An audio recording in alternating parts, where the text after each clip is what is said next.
There isn't much going on in Richmond as far as experimental, so we kind of felt like there needed to be something.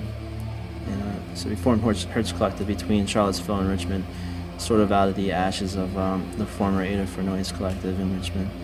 I think what's amazing about this past year for the Hertz Collective is that once we started doing shows, a lot of people came out, and it just kind of made us start to discover that there are a lot of talents in town. And that, I think just by bringing artists from different places to Charlottesville and Richmond, I think that sort of encouraged people to come out and to sort of start doing things. I think that's kind of what we're also hoping to do, is to sort of, encourage people and inspire people to start doing things and to be active, and not only just sort of playing music, but participating and coming to shows and, making things happen. Seems like the people who participate in this kind of noise making or performance are sometimes at the margins of these other genres that are a little more consolidated, like rock and jazz.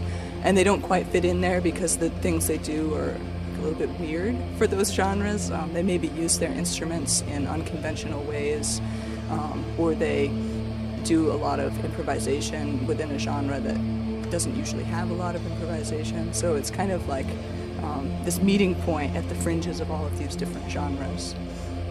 I think to call it experimental music is just something that's been used by people who want to really idiomize it.